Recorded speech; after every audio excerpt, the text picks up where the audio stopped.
আজকে বিবাহিত ভাই বোনদের নিয়ে কিছু কথা বলবো। প্রিয় ভাই ও বোনেরা, বৈবাহিক জীবনে আল্লাহকে ভয় করুন। আপনাদের বৈবাহিক জীবনটাকে নিয়ে একটু চিন্তা করুন। আজকে আমাদের সমাজে এমন অনেক দম্পতি রয়েছে যারা খুব আনন্দ ফুর্তির সাথে বিবাহ বন্ধনে আবদ্ধ হয়েছে, অথচ আজকে তাদের ঘরে বিবাহের সেই আমেজ আর নেই। তাদের ঘরগুলো আজ কৃত্রিম জেলখানায় পরিণত হয়েছে। কেমন যেন ঘরে ঢুকলেই দম বন্ধ হয়ে আসে, এক মুহূর্ত ঘরে বসতে ইচ্ছে হয় না, কেউ কারোর সাথে হাসি মুখে কথা বলে না, স্বামী স্ত্রী একে অপরকে দেখলেই বিরক্তি বোধ করে। পরস্পরের মাঝে ভালোবাসার সেই বন্ধন আজ আর নেই। প্রিয় উপস্থিতি, এটা আজ সমাজের অনেকের ঘরের বাস্তব চিত্র। হে ভাই, কেন এমন হলো? হে বোন, কেন এমন হলো? হে ভাই, আপনি কি আপনার স্ত্রীর সাথে খারাপ ব্যবহার করছেন? আপনি কি তাকে কষ্ট দিচ্ছেন? আপনি কি তাকে অবজ্ঞা করছেন, তাকে অবহেলা করছেন? অথচ আপনার স্ত্রী আপনার সাথে বিবাহ বন্ধনে আবদ্ধ হয়েছে বলেই সে তার বাবা মা, আত্মীয় স্বজন সবাইকে ছেড়ে আপনার কাছে চলে এসেছে। পৃথিবীতে সবচেয়ে বেশি আপনাকে আপন ভাবতে শুরু করেছে, আপনাকে ভালোবাসতে শুরু করেছে। প্রিয় ভাই, আপনার কি সেই দিনগুলোর কথা স্মরণ আছে যখন আপনার বিয়ের জন্য মেয়ে দেখা হচ্ছিল? আপনিও একজন উত্তম স্ত্রী খুঁজছিলেন। বিবাহের চিন্তায় কত রাত আপনি ঘুমাতে পারেননি। আপনার কি বিবাহের দিনের কথা স্মরণ আছে? কত আগ্রহ নিয়ে আপনি অপেক্ষা করছিলেন কখন আপনার প্রিয়তমার সাথে দেখা হবে, আপনি মন খুলে তার সাথে দুটি কথা বলবেন। সেই সময় কত আগ্রহ ও উদ্দীপনা ছিল। আপনি সংকল্প করেছিলেন স্ত্রীর সাথে সবসময় সদাচার করবেন। হে ভাই, আজ আপনার কি হয়ে গেল? আজকে কেন আপনি তার সাথে খারাপ ব্যবহার করছেন? কেন তাকে অবহেলা করছেন? হে ভাই, স্ত্রীর সাথে খারাপ ব্যবহার করার ক্ষেত্রে আল্লাহকে ভয় করুন। আল্লাহ তাআলা পবিত্র কালামে মাজিদে আপনাদেরকে লক্ষ্য করে বলছেন, ওয়াআশিরুহুন্না বিল মা'রুফ, তোমরা তোমাদের স্ত্রীদের সাথে উত্তম ভাবে বসবাস করো, তোমরা তোমাদের স্ত্রীদের সাথে সদাচার করো।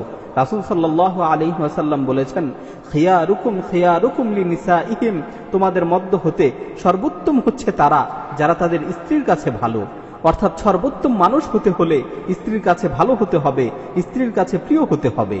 মনে রাখবেন, আপনি পৃথিবীর সবার কাছে ভালো ও প্রিয় ব্যক্তি, কিন্তু আপনি আপনার স্ত্রীর কাছে ভালো নন, তাহলে রাসূল সাল্লাল্লাহু আলাইহি ওয়াসাল্লামের দৃষ্টিতে আপনি ভালো মানুষ নন। সুতরাং একজন আদর্শ মানুষ হতে হলে স্ত্রীর কাছে ভালো হতে হবে, স্ত্রীর কাছে প্রিয় হতে হবে। হে বোন, তোমার আজ কি হলো? তুমি কেন স্বামীর অবাধ্যতা করছো, স্বামীর সাথে বিবাদে জড়াচ্ছ? অথচ রাসূল সাল্লাল্লাহু আলাইহি ওয়াসাল্লাম উত্তম স্ত্রীর বৈশিষ্ট্য বর্ণনা করতে গিয়ে বলেছেন, আল মারআতু সালিহাহ ইযা নাযারা ইলাইহা সাররাতহু ওয়া ইযা গাবা আনহা হাফিযাতহু ওয়া ইযা আমারাহা আতাআতহু। উত্তম স্ত্রী হচ্ছে সে যাকে দেখলে মন প্রফুল্ল হয়, অন্তর পরিতৃপ্ত হয়। স্বামী যখন তার থেকে দূরে থাকে সে নিজেকে সংরক্ষণ করে, হেফাজত করে। যখন তাকে কোনো কিছুর আদেশ করা হয় তখন সে তা মান্য করে, সে তা পালন করে। হে বোন, তুমি কি তোমার স্বামীর অবাধ্যাচরণ করছো? অথচ তোমার স্বামী হচ্ছে তোমার জন্য আল্লাহর নৈকট্যশীল হওয়ার একটি মাধ্যম। তোমার স্বামী হচ্ছে তোমার জন্য জান্নাতে প্রবেশের একটি মাধ্যম। রাসূল সাল্লাল্লাহু আলাইহি ওয়াসাল্লাম বলেছেন, ওয়াল্লাযী নাফসি বিয়াদিহি লা তুআদ্দিল মারআতু হাক্কা রাব্বিহা হাত্তা তুআদ্দি হাক্কা যাওজিহা। ওই সত্তার কসম করে বলছি যার হাতে আমার জীবন, কোন মহিলা ততক্ষণ পর্যন্ত আল্লাহর হক পরিপূর্ণরূপে আদায় করতে পারবে না যতক্ষণ না সে তার স্বামীর হক পরিপূর্ণরূপে আদায় করে। মুসনাদে আহমদের অন্য হাদিসে বর্ণিত হয়েছে, রাসূল সাল্লাল্লাহু আলাইহি ওয়াসাল্লাম ইরশাদ করেন, ইযা সাল্লাতিল মারআতু খামসাহা ওয়া সামাত শাহরাহা ওয়া হাফিযাত ফারাজাহা ওয়া আতাআত যাওজাহা কিলা লাহা উদখুলিল জান্নাতা মিন আইয়ি আবওয়াবিল জান্নাতি শি'ত। কোন মহিলা যদি 5 ওয়াক্ত নামাজ ঠিকমতো আদায় করে, রমজানে রোজা রাখে, নিজের লজ্জাস্থানকে হেফাজত করে, স্বামীর আনুগত্য করে, তাহলে তাকে বলা হবে জান্নাতের যেই দরজা দিয়ে তোমার প্রবেশ করতে ইচ্ছা হয় তুমি সেই দরজা দিয়েই জান্নাতে প্রবেশ করো। হে বোন, শুনলে তো? স্বামীর আনুগত্য করা এমন এক ফজিলতপূর্ণ আমল যেটা পালন করলে জান্নাতের যে কোনো দরজা দিয়ে তুমি জান্নাতে প্রবেশ করতে পারবে। হে বোন, এর চেয়ে সৌভাগ্যের বিষয় আর কি হতে পারে?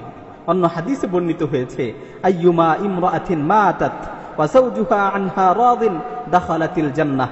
রাসূল সাল্লাল্লাহু আলাইহি ওয়াসাল্লাম বলেন, কোন মহিলা যদি তার স্বামীকে সন্তুষ্ট রেখে মৃত্যুবরণ করে তাহলে সে জান্নাতে প্রবেশ করবে। সুতরাং হে বোন, স্বামীর আনুগত্য করো, স্বামীর অবাধ্যাচরণ করো না, স্বামীর প্রতি কৃতজ্ঞ হও, স্বামীর অকৃতজ্ঞতা প্রকাশ করো না। পরিশেষে স্বামী স্ত্রী উভয়কে লক্ষ্য করে আবারও বলছি, প্রিয় ভাই ও বোন, বৈবাহিক জীবনে আল্লাহকে ভয় করুন, নিজেদের বৈবাহিক জীবনটাকে ইসলাম অনুযায়ী পরিচালিত করুন, পরস্পর একে অপরকে আন্তরিকভাবে ভালোবাসুন, একে অপরকে সর্বদা সন্তুষ্ট রাখার চেষ্টা করুন, একে অপরের প্রতি সদাচার করুন, নিজেদের ঘরের পরিবেশকে ইসলামী পরিবেশে সুসজ্জিত করুন, একে অপরকে দিন পালনে সহায়তা করুন ও উৎসাহিত করুন।